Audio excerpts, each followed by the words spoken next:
1305면 스바냐 1장 7절에서 18절까지 말씀을 한 절씩 교독합니다. 주 여호와 앞에서 잠잠할지어다. 이는 여호와의 날이 가까웠으므로 여호와께서 희생을 준비하고 그가 청할 자들을 구별하셨음이니라.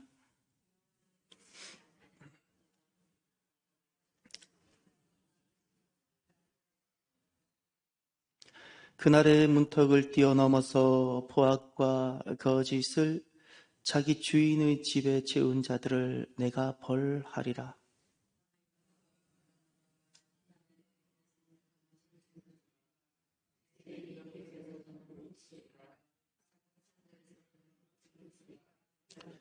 막데스 주민들아, 너희는 슬피 울라. 가나안 백성이 다 패망하고 은을 거래하는 자들이 끊어졌음이라.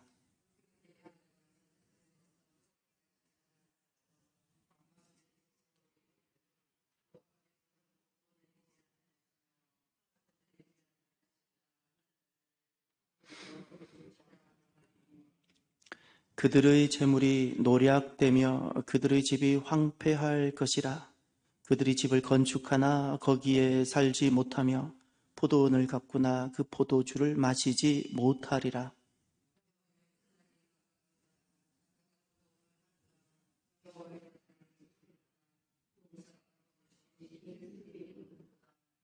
그날은 분노의 날이요 환난과 고통의 날이요 황폐와 패망의 날이요 캄캄하고 어두운 날이요 구름과 흑암의 날이요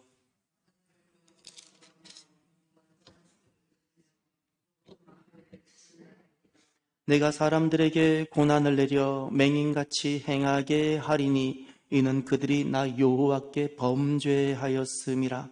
또 그들의 피는 쏟아져서 티끌같이 되며 그들의 살은 분토같이 될지라. 그들의 음과 금의 여호와의 분노의 날에 능히 그들을 건지지 못할 것이며 이 온 땅이 여호와의 질투의 불에 삼켜지리니 이는 여호와가 이 땅 모든 주민을 멸절하되 놀랍게 멸절할 것임이라. 아멘. 아멘. 사순절 마지막 주간을 우리가 맞이하고 보내고 있습니다. 이 주간을 고난 주간이라 부릅니다. 특별히 주님께서 나를 위해서, 나 살리시기 위해서 고난 받으시고 조롱 받으시고 희롱당하시고 채찍질 맞으시고 가시 면류관 쓰시고 십자가 지시고 창에 찔리시고 손과 발에 못 박히시고 그리고 죽으시고 무덤으로 내려가셨습니다. 나 위해서입니다. 나 위해서.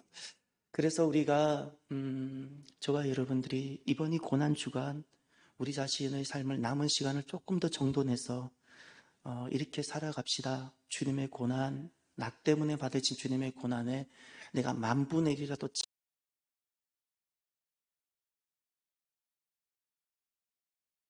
하는 분들도 계시고요. 축복합니다. 네.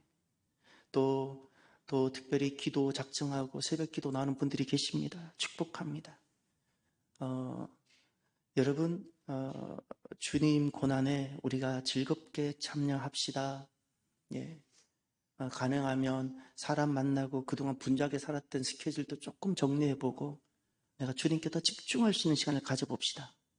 그리고 남아있는 33일 새벽 기도에 남아있는 시간만큼이라도 열심히 참여하고 그리고 토요일 봄 성전 대청소 누군가 하겠지. 그 누군가가 바로 나이기를 바랍니다.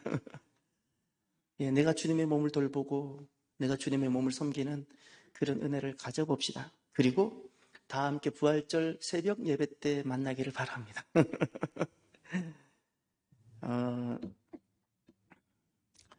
어제 예정이 없던 시간을 제가 일부러 가져서 저를 포함한 그러니까 남자 3명을 만났습니다. 다 저보다 한 사람은 저보다 나이가 어릴 것만 같아요. 나이를 물어본 적이 없고 두 사람은 나보다 나이 많아요. 한 사람은 분당 경찰서 서장으로 은퇴한 사람이고 그리고 한 사람은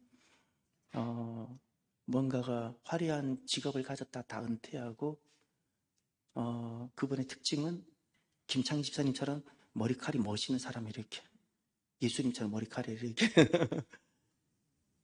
한 명은 제가 오랫동안 기도했던 사람인데, 한 명은 팔에도 이렇게 문신이 있고 다리에도 문신이 막 있어서 뭔가가 지난날 아주 화려하게 살았을 것 같은 남자예요.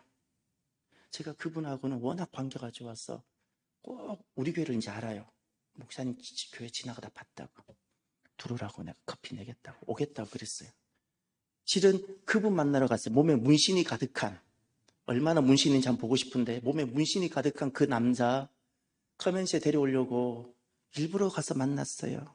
진짜 작정하고 가서 만났는데, 어머, 내가 읍소를 했어요. 저기, 제가 이번 주 주일이 부활주일인데 나 숙제를 해야 된다. 숙제를 못했다고.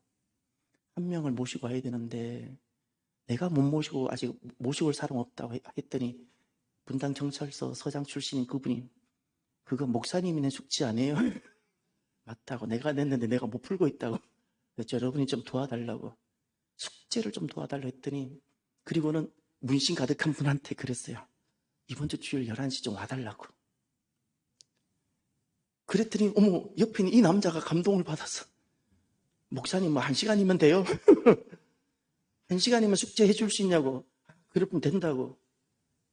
옆에 있는 남자가 감동을 받아서, 1시간을 내 숙제를 해주겠다는 거예요. 그래 와서 식사도 꼭 가시라고. 그래서 내가 일찍 오지 말고 10시 50분까지 오시라고. 주차장은 우리가 성도들이 준비해 놓을 거라고. 우리가 앞에 주차장 우리 교인들이 안 쓰기로 했잖아요. 오시라고. 10분 전에 오시라고. 그러면 들어오실 때 머리카락이 이렇게 긴 남자 한 명 올 거예요. 60대, 나이 몰라요. 한 중반 정도 되는 남자가 오면 제가 못 모시잖아요. 원래 이렇게 초청한 사람이 붙어 다녀야 되는데 저는 못하니까, 목사님이 초청한 남자구나 싶어서 여러분이 좀 돌봐주세요. 같이 곁에도 있어주고. 예, 그렇게 해주십시오. 내일 또 누구를 만나러 가려고 해요. 이제 한 명은 확보를 했어요. 그분한테는 숙제가 2명이라 그럴 거예요. 숙제가 2명이라고. 그래서 한 분 또 모시러 갈 거예요, 제가. 여러분, 우리가 하나님은 사랑임을 알고 계시지요? 하나님은 사랑이십니다. 삼위일체가 어떻게 가능하냐고요? 사랑 안에서는 이게 존재 방식이 가능합니다. 사랑에서 떠나면 이거는 이해가 안 되고, 논리로도 이해가 안 되고, 과학으로도 풀어내질 못합니다. 그러나 사랑 안에 있어 딱 사랑 안에 들어가면 삼위일체가 이해가 됩니다. 하나님은 삼위일체신데 어떻게 존재하시냐고요? 사랑으로 존재하십니다. 사랑 안에서는 이게 가능합니다. 주님께서는 우리가 사랑할 때 내 제자라고, 그리고 사랑할 때 너가 나를 알 거라고 말씀하셨습니다. 그래서 신앙생활이란 진짜 하나님을 사랑하고 영혼을 사랑하는 겁니다. 그래서 주님께서 우리에게 이렇게 약속하셨습니다. 끝까지 사랑한다고. 끝까지 사랑하겠다고. 저는 주님께서 끝까지 사랑하신다는 것을 조금도 의심하지 않고 믿고 사는 사람입니다. 그런데 이 하나님의 사랑에 독특성이 있습니다. 사랑의 독특성입니다. 사랑은 모든 것이 가능하게 합니다. 그래서 우리 주님께서도 죽으시기는 것까지도 주저하지 않으셨잖아요. 다 헌신하셨습니다. 성육신하셨고 죽으셨죠. 사랑이니까 가능한 겁니다. 만약에 그냥 하나님이라는 존재만으로는 이게 설명이 안 됩니다. 왜 하나님이 하찮은 위물 같은, 티끌 같은 그를 위해서 하나님 존재를 버리셔야 되고, 그 티끌이 되셔야 되고, 왜 흙덩이가 되셔야 되고, 왜 흙덩이를 위해서 하나님께서 대신 대가를 지불하셔야 되죠? 이거는요, 하나님이시기 때문에 한 것이 아니고요, 사랑이기 때문에 가능한 겁니다. 사랑이기 때문에. 사랑은 모든 것이 가능하게 하고요. 두 번째, 사랑은 담대하게 합니다. 모든 두려움이 소멸되는 자리가 사랑입니다. 이제 우리가 이런 이야기를 자주 이야기를 하곤 합니다. 주님께서 십자가 지실 때 얼마나 힘드셨을까? 얼마나 지기 불편하셨을까? 아브라함이 아들 이삭을 안고 올라갈 때 얼마나 괴롭고 어려운 길이었을까? 그런 이야기를 하지요. 저는 이렇게 이야기를 여러분에게 던져봅니다. 여러분의 자녀가 지금 물에 빠졌습니다. 나는 수영을 잘하지 못하지만 여러분의 자녀가 바로 요 앞에서 물에 빠졌다면 여러분은 물에 당장 뛰어 들어가지 않겠습니까? 그 순간 계산하겠습니까? 그 순간 난 좀 물이 무서운데 이런 생각을 하는 부모가 있을까요? 왜 계산하지 않고 바로 뛰어 들어가죠? 사랑하니까. 사랑하니까. 그 순간 사랑은 그 모든 부모 속에 있는 두려움을 제로로 만듭니다. 제로로 만듭니다. 나라를 위해서 순국하신 분들이 정말 두렵고 떨리는 가운데 순국했을까요? 주님께 내 목숨을 드렸던 순교하신 분들이 정말 두렵고 사시나무 떨듯이 마지못해 그 길 갔을까요? 넘치는 사랑이 모든 것을 담대하게 하는 겁니다. 아브라함은 그 길이 모리아산에 아들을 안고 올라가는 길이 결코 쉽진 않았지만 잊지 마십시오.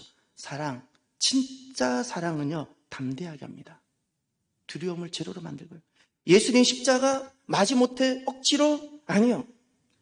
우리를 사랑하셨다면 예수님은 당당히 알고 그리고 고통을 직접 받으시면서 피하지 않고 가시겠는 겁니다. 사랑은 담대하게 합니다. 두려움을 제로로 만듭니다. 그런데 세 번째 사랑의 독특성이 하나 있습니다. 그것이 질투라는 겁니다. 질투. 이 질투라는 것은 모든 것을 다 준 사랑이고 어떤 두려움도 남지 않는 담대하게 하는 사랑이기에 두 마음을 원하지 않습니다. 두 마음이라는 것이 정결에 문제가 생긴 겁니다. 사랑의 정결. 사랑하기에 그 자리에서 발생하는 것이 질투입니다. 사랑하지 아니하면 절대 질투는 생기지 않습니다. 언약. 우리가 시내산에 도착했을 때, 출애굽 백성들이 시내산에 도착했을 때 하나님께서 언약을 맺으시죠. 그때 하나님께서 하신 말씀이 하나 있습니다. 출애굽기 20장 5절에 우리가 잘 알고 있는 그 십계명 속의 내용이 이렇게 들어가 있습니다. 십계명은 그 시내산에서 이스라엘 백성과 하나님께서 맺으신 언약인데 그것을 시내산 계약이라 부릅니다. 시내산 언약이라 부르는데 피로써 맺은 언약인데 약속인데 출애굽기 20장 5절에 보면 그것들에게 절하지 말며 그것들을 섬기지 말라. 나 내 하나님 여호와는 질투하는 하나님인즉 나를 미워하는 자의 죄를 갚되 아버지로부터 아들에게로 3, 4대까지 이르게 하거니와. 질투하는 하나님. 왜 질투하시죠? 우리는 살아가면서 하나님께서 질투하신다는 생각을 잘 안 합니다. 하나님은 사랑이라고만 여기고 지나갑니다. 맞습니다. 하나님 사랑이십니다. 하나님만큼 사랑하는 존재가 없기 때문에 어떤 인생도 하나님만큼 사랑할 수 없기 때문에 그래서 또한 하나님은 질투하십니다. 언약의 내용에 들어가 있습니다. 질투하십니다. 우리가 바로를 섬기고 사랑하는 마음, 바로를 구하고 하나님을 두 가지를 같이 붙잡을 때 하나님은 질투하십니다. 하나님은 모든 것을 다 주셨기 때문에 우리에게 기대가 있습니다. 기대가 있습니다.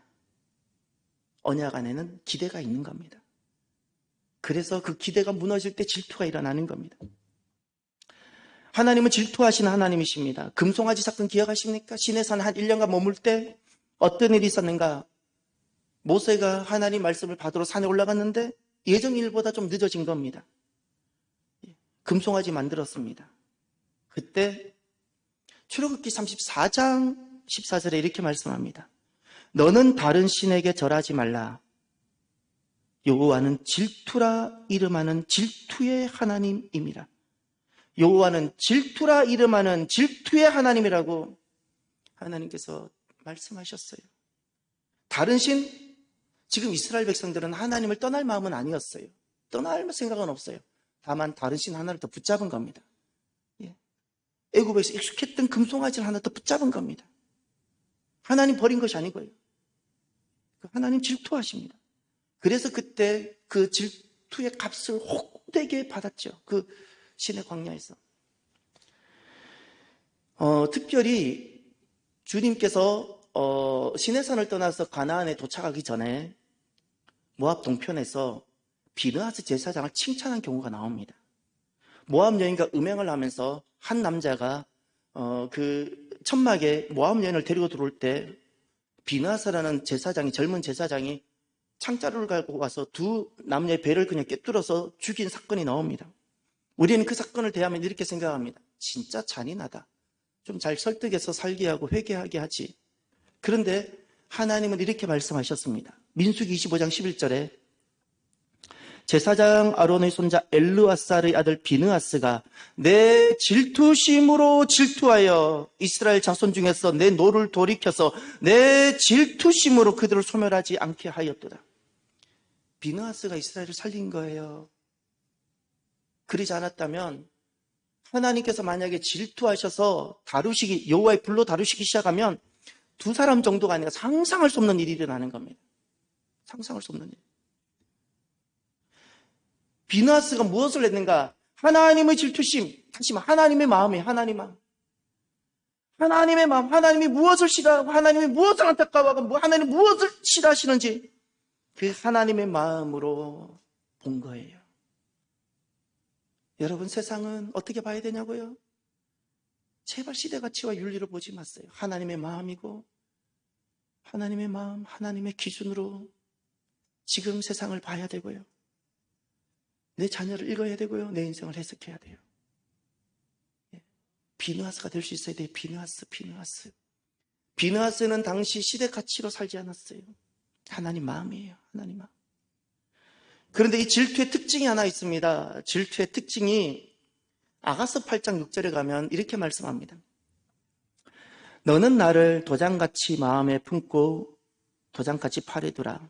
사랑은 죽음같이 강하고 질투는 수월같이 잔인하며 불같이 일어나나니 그 기세가 여호와의 불과 같으니라.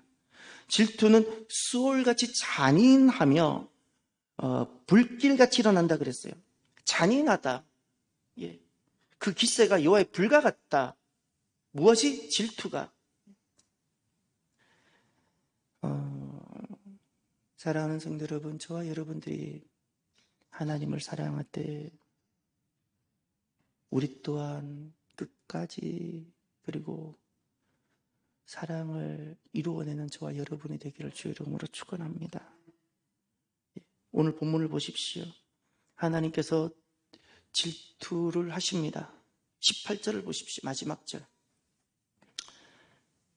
하반절을 보시면 이 온 땅이 여호와의 질투의 불에 삼켜지리니 이는 여호와가 이 땅 모든 주민을 멸절하되 놀랍게 멸절할 것입니다.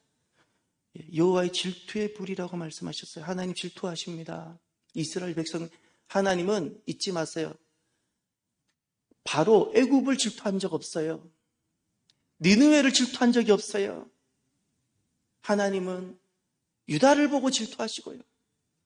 하나님은 이스라엘 백성을 보고 질투하시고요. 하나님은 구원받은 백성을 보고 질투하시는 거예요. 내가 진짜 거듭났고 내 안에 구원이 있다면 나 모습을 돌아볼 수 있어야 됩니다. 하나님은 구원받지 못한 사람을 보고 질투한 적 한 번도 없었어요. 구원받은 나, 구원받았기에 사순절을 보내는 나, 내 모습을 보고 주님은 기뻐하기도 하시지만 질투도 하시는 겁니다. 질투도. 14절에 가면, 7절에 가면 하나님은 질투하시는데 우리가 그 앞에 아무것도 말할 수 없다는 것을 말씀합니다. 주 여호와 앞에서 잠잠할지어다. 이는 여호와의 날이 가까웠으므로 여호와께서 희생을 준비하고 그가 청할 자를 구별하셨음이니라. 아멘. 하나님은 질투하십니다. 그리고 질투하시기 때문에 심판하십니다. 누구를? 이스라엘 백성들을. 다루십니다. 그때 주 여호와 앞에서 잠잠할지어다. 잠잠하게 됩니다. 우리는 지금 이렇게 생각하죠. 항변하고 하나님은 사랑이시라는데 어떻게 그럴 수 있습니까? 원망하고 하나님 어떻게 이럴 수 있습니까? 아니요. 잠잠하게 됩니다. 하나님의 심판은 불합리하지 않습니다. 하나님의 심판은 완전하고 하나님의 심판은 옳으시며 내가 잘못했을 뿐입니다. 내가 잘못했을 뿐. 오늘 새벽에 가룟유다 내가 잘못한 것 뿐입니다. 내가 잘못한 것, 나의 잘못을, 내 죄를 내가 보지 못하는 것 뿐입니다. 하나님의 심판은 완전하며 옳으신 겁니다. 잠잠할 수밖에 없습니다. 그러니 사랑하는 성도 여러분, 그가 청할자를 구별하셨습니다. 하나님께서 청할자를 구별했다 그랬는데 하나님께서 구별하시는 자가 되기를 바랍니다. 심판으로부터 구별하는 자. 하나님의 그 질투의 그 불로부터 구별하고 보호하고 싶은 바로 그 사람이 되기를 바랍니다. 희생을 치러도 여러분 지금 희생을 치르십시오. 지금 이 스바냐의 이 문제는 어떤 문제인가? 희생을 그때그때 하나님 앞에서 치르지 못했기에 혹독하게 그날 희생을 치르게 되는 겁니다. 지금 희생을 치르십시오. 그날 희생을 치르는 사람이 가장 불행한 겁니다. 하나님이 구별하시는 청할자가 되기를 주의 이름으로 축원합니다. 그러면 두 번째로 하나님은 무엇으로 질투하신가를 오늘 말씀에 네 가지가 나옵니다. 하나님은 이와 같은 것으로 질투하십니다. 첫 번째가 성공과 세상과 세상의 옷을 사랑할 때 하나님은 질투하십니다. 8절을 보십시오. 여호와의 희생의 날에 내가 방백들과 왕자들과 이방인의 옷을 입은 자들을 벌할 것이며, 벌한다 하셨죠? 질투로 인한 여호와의 불입니다. 질투로 인한 여호와의 불입니다. 그루터기만 남기고 주님은 소멸하실 겁니다. 여호와의 희생의 날이라는 것은 심판의 또 다른 표현입니다.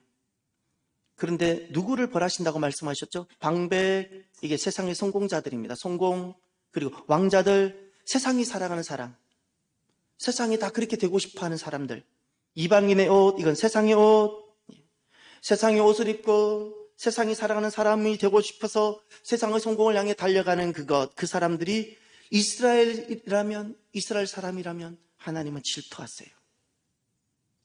내가 구원이 내게 없다면 상관없습니다. 내가 하나님 백성이라는 소속이 없는 사람이라면 상관없습니다. 그러나 내게 그리스도의 보혈로 내가 거듭났고 내가 이제 그리스도 보혈의 새 옷을 입고 내가 하나님 나라를 소망하며 살아가는 사람이라면 하나님은 내가 일반적인 세상 사람들의 성공과 세상 사랑과 세상의 옷을 내가 입고 살아가는 것을 질투하십니다. 질투하십니다. 이제는 하나 바꿔야 될 것이 있어요. 세상과 우리는 어떤 관계를 맺어야 될까요? 우린 세상에서 살아야 되잖아요. 일도 해야 되잖아요. 다 구원을 위한 사역의 현장입니다. 잊지 마세요. 더 이상 세상은 내가 성공하기 위해서 내 야망을 이루기 위한 어떤 것이 아니라 하나님의 큰 구원을 이루기 위한 사역의 현장입니다. 요셉 총리가 왜 됐을까요? 성공하라고? 아니요. 하나님의 큰 구원을 이루라고 하나님이 세우신 겁니다. 그래서 우리는 이제는 성공이 아니라 승리가 되어져야 합니다. 성공하는 인생이 되지 마시고요. 승리하는 인생이 되십시오. 승리하는 인생. 두 번째, 하나님은 무엇을 질투하시는가?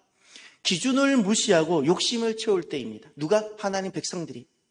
9절을 보십시오. 그날의 문턱을 뛰어넘어서 포악과 거짓을 자기 주인의 집에 채운 자들을 내가 벌하리라. 내가 벌하리라. 질투의 불입니다. 하나님의 질투의 불이 누구에게 임하는가? 그날의 문턱을 뛰어넘은 사람, 문턱을 뛰어넘은 사람들에게 그날 질투의 불이 임합니다. 문턱이라는 것은 무엇일까요? 기준입니다. 하나님의 기준. 지난날 아담과 하와가 실수한 것이 무엇인가요? 하나님은 하나님이시고 나는 피조물이고 하나님은 언제나 나의 주이고 나는 언제나 복종이 될 하나님의 종이라는 사실을 선악과를 두고 맹세하고 약속을 했는데 이걸 뛰어넘었죠. 선악과를 없앴죠. 하나님과 나 사이는 반드시 기준이 있어야 돼요. 하나님은 하나님이시고 나는 난데 내 모든 삶은 하나님의 기준에 적용이 되어서 나를 해석해야 되고 내가 살아가는 삶의 방식도 이해되어져야 되는데 하나님의 기준을 무시했네요. 하나님 진짜 질투하십니다. 하나님 진짜 질투하십니다. 하나님 질투는 생각보다 무섭습니다. 그리고 내가 할 수 있는 모든 것으로 채우고 붙들어요. 욕심을 채워요. 구원의 큰 도구가 되라고 주님께서 부르셨는데 구원받기 전의 모습으로 똑같이 채우고 붙들고 욕심 살아가요. 하나님 싫었어요. 여러분 그거 아세요? 하나님 바람 한번 불면 사람 아무리 붙잡아도 낙엽 하나 못 건집니다. 하나님 바람 한번 불면 여러분 우리가 우리 자녀를 지켜낼 수 있을 것 같아요? 못 지킵니다. 못 지킵니다. 하나님의 질투의 불이 사람이 내는 질투하고는 비교가 안 됩니다. 하나님의 기준을 무시하고 하나님 주신 시간과 하나님 주신 그 공간에 내 욕심으로 그냥 채워요. 그때 하나님은 질투하십니다. 질투하십니다. 여러분 잊지 마십시오. 내 모든 사역, 내 모든 직장, 내 모든 일터는 하나님의 큰 구원의 사역의 현장이 되기를 바랍니다. 욕심을 채우기보다 잊지 마세요. 기준을 선명하게 하나님 기준을 내 기준으로 딱 삼고 나의 욕심이 아니라 하나님 뜻으로 딱 전향하시길 바랍니다. 살아가면서요, 내가 욕심으로 채우고 있는지 아니면 하나님의 뜻에 내가 복종하며 살아가고 있는지 여러분 제가 하나 예를 들어봅니다. 나는 얼마나 나 혼자 교회를 왔다 갔다 하는 사람이 아니라 얼마나 내 형편이 어떠하든지 간에 사랑과 섬김이 있습니까? 사랑과 섬김이 있습니까? 내 삶 쫙 펼쳤을 때 나는 얼마나 선교적 삶을 살아오셨습니까? 선교적 삶을 살아오지 않았어요. 나는 열심히 살고 성실하게 살았는데 늘 밥 먹고 그냥 자녀 키우는 수준으로 살았어요. 하나님의 기준이 무시된 겁니다. 그냥 내 욕심만 채우고 살아온 겁니다. 하나님을 알지 못해도 살아가는 그 정도 수준으로 살아간 겁니다. 내 안에 진짜 하나님 사랑 때문에 섬기고 내 안에 진짜 하나님께 받은 그 사랑이 너무 감사해서 말도 안 되는 성교적 삶이 내게 펼쳐졌습니까? 하나님 그를 기뻐하십니다. 우리 안에 하나님이 기뻐하시는, 하나님이 너무너무 기뻐서 춤을 추는 일들이 일어나기를 바랍니다. 하나님 기준이 선명하게 세워지고 말도 안 되는 그 사랑의 섬김이 나타나기를 바랍니다. 이것저것 계산하면서 늘 그렇게 나중에 다 후회합니다. 후회합니다. 세 번째, 하나님은 무엇을 질투하시는가? 하나님 은혜도 구하지 아니하고 하나님 심판도 없다고 말하고 살아가는 사람들. 12절을 보십시오. 그때 내가 예루살렘에서 찌꺼기같이 가라앉아서 마음속에 스스로 이르기를 여호와께서는 복도 내리지 아니하시며 화도 내리지 아니하시리라 하는 자를 등불로 두루 찾아 벌하리니. 아멘. 낱낱이 찾아서 주님은 심판하실 사람이 있습니다. 누군가 살아가면서 하나님께 은혜도 구하지 않아요. 내 힘으로 살아가요. 내 경험으로 살아가요. 내 재정 능력으로 살아가요. 단 한 번도 모험하지 않아요. 하나님을 구하지 않아요. 하나님을 찾지 않아요. 두 번째, 화도 내리지 아니할 거라고, 화도 없을 거라고 하나님 심판을 생각을 하지 않아요. 단 한 번도 하나님 심판을 생각을 해본 적이 없어요. 하나님 심판의 부재로 살아가고 하나님 은혜의 부재로 살아가고 하나님 은혜의 부재, 하나님 심판의 부재, 하나님 기뻐하지 않았어요. 기뻐하지 않았어요. 은혜라는 것은 하나님 교회 복을 구하죠. 하나님이 나 유일한 사랑의 대상자이기 때문에. 여러분, 삶은 이렇게 수위를 조정하면서 살아야 되는데 나를 안전지대에서 꺼내어가지고 여러분 안전지대 두면 망합니다.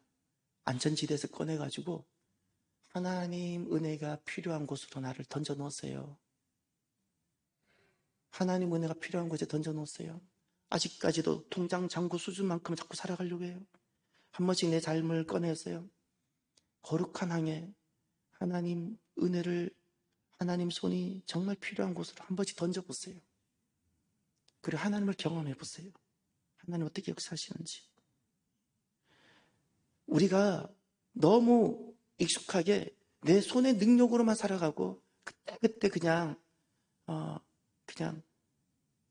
살아가요. 하나님 손 안에서 살아가기를 바랍니다. 하나님 은혜로 진짜 살아가는 사람이 되길 바랍니다. 끝으로 하나님은 무엇을 심판하시고 무엇을 질투하시는가? 은과 금을 하나님으로 삼을 때입니다. 18절을 보십시오. 18절. 그들의 은과 금이 여호와의 분노의 날에 능히 그들을 건지지 못할 것이며. 아멘. 예, 은과 금, 그들은 누구이죠? 이스라엘입니다. 그들은 누구이죠?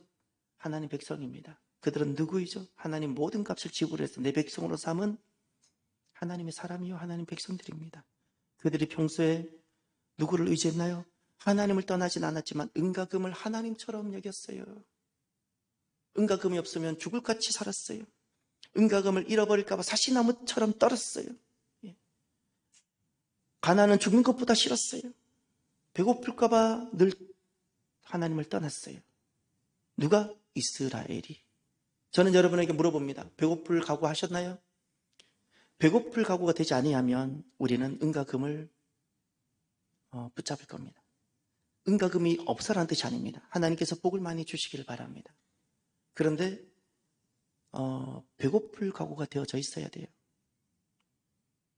배고플 각오가 되어져 있나요?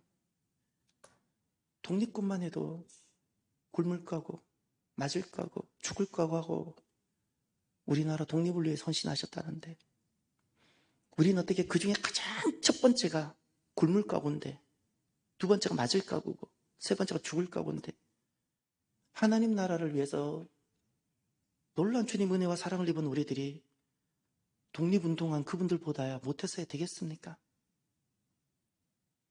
은과 금은 이렇게 만나셔야 됩니다. 은과 금은 지난날 농경사회에서도 은과 금은 중요합니다. 은과 금이 없어도 자급자족은 됐는데 오늘날에는 농경사회가 아니니까 은과 금이 없으면 생활이 어렵지요. 은과 금이 이렇게 만나면 참 좋겠습니다. 지난날 농경사회보다 지금은 은과 금이 더 절대적인 영향을 미치는 사회이기 때문에 우리가 더 자연스럽게 하나님을 떠날 수가 있어요. 잊지 마세요. 지난날 성경이 기록될 시대보다 우리가 훨씬 더 자연스럽게 은과 금을 섬길 수 있는 유혹이 있다는 것을 먼저 아십시오. 그럼 우리가 어떻게 만나야 되는가? 은과 금은 절대적으로 하나님의 구원의 사역을 위해서 주님께서 나에게 맡기신 거라는 것을 고백하십시오. 하나님께서 하나님 나라 구원, 주님 오고 계시잖아요. 오시기까지 이 땅에 이루실 하나님 나라가 있고 구원이 있으신 거예요. 찾으실 영혼들이 있는 거예요. 그것을 위해서 하나님께서 나에게 맡기신 거예요. 할렐루야. 구원의 도구로 사용하십시오. 내게 있는 것, 여러분, 내가 언제까지 붙잡고 있으면 내가 만족하겠습니까? 내게 있는 자산을 가지고 여러분 몇 명을 살리셨습니까? 쉰들러 리스트가 기억나시죠? 오늘날 우리가 그 사람 이름을 왜 회상합니까? 그분들은 그 사람은 자기 것으로 죽어가는 아우슈비츠 수용소에서 죄더미가 될 사람들을 살려냈잖아요. 기억나시나요? 마지막에 정확한 기억이 안 나지만 하나만 더 있으면 한 영혼을 더 살리는데 한 사람 더 살리는데 울부짖었던 거, 그게 너무 인상적입니다. 그게 무엇이었나요? 밥그릇이었나 뭔가 하나만 더 있으면 또 한 사람 살리는데 여러분 내게 있는 자산을 어디다 쓰고 싶으세요? 내가 주님 앞에 가기 전까지 내게 있는 이 많은 자산, 나의 시간, 나의 건강, 나의 청춘, 나의 자산, 물질, 이거 가지고 우리가 신들러 리스트를 만들어야 되지 않겠습니까? 내 이름 밑에 나 때문에 나의 자산을 내가 포기하고 내가 그것 때문에 주님께 돌아온 영혼들 이름이 있어야 되지 않겠습니까? 주님 앞에 돌아갈 때 적어도 신들러 리스트를 가지고 돌아가야 되지 않겠어요? 은과 금은 이렇게 살아야죠. 이렇게 대해야죠. 이렇게. 저와 여러분들이 심판날에는 결코 은과 금이 나를 지켜주질 못합니다. 내게 있는 자산을 가지고 신들러 리스트를 만들어가는 저와 여러분이 되기를 바랍니다. 말씀을 마무리하면서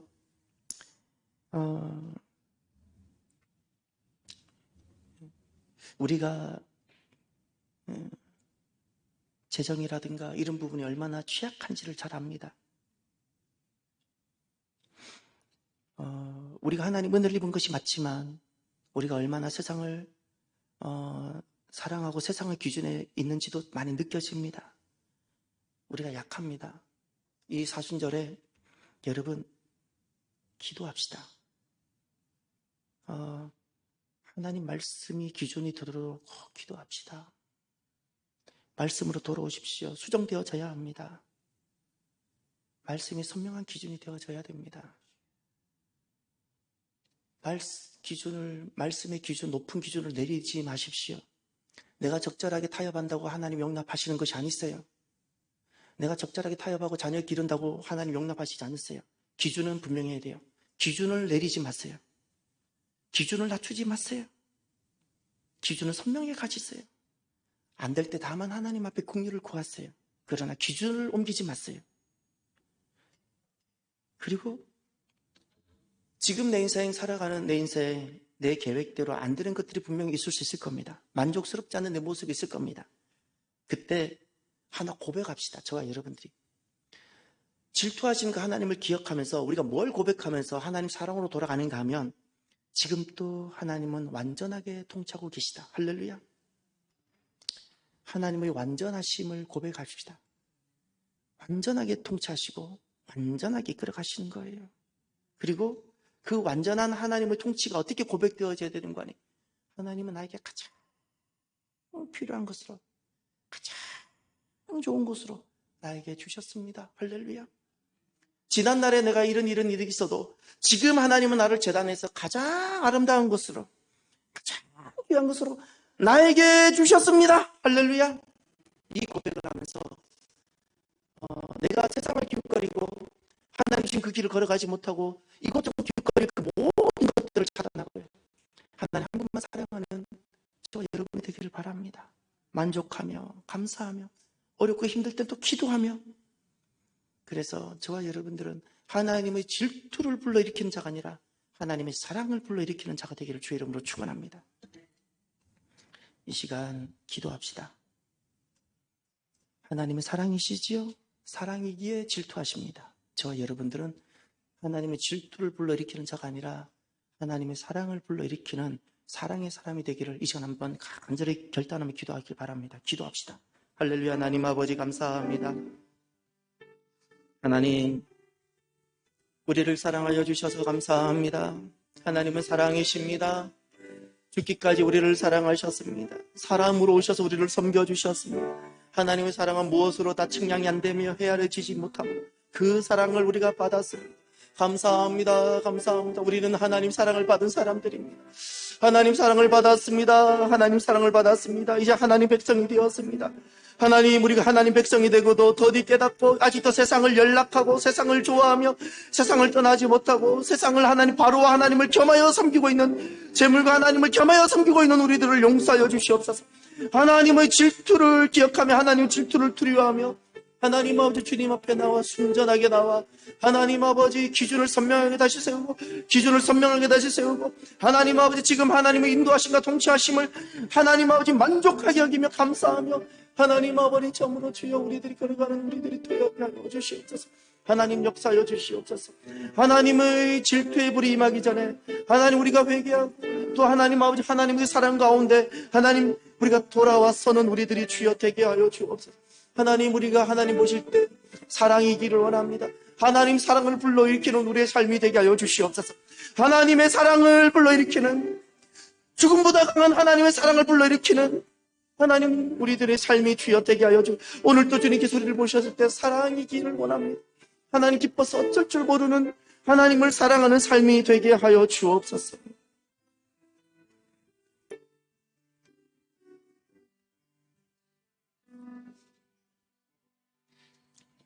이 사순절 고난주간을 지나며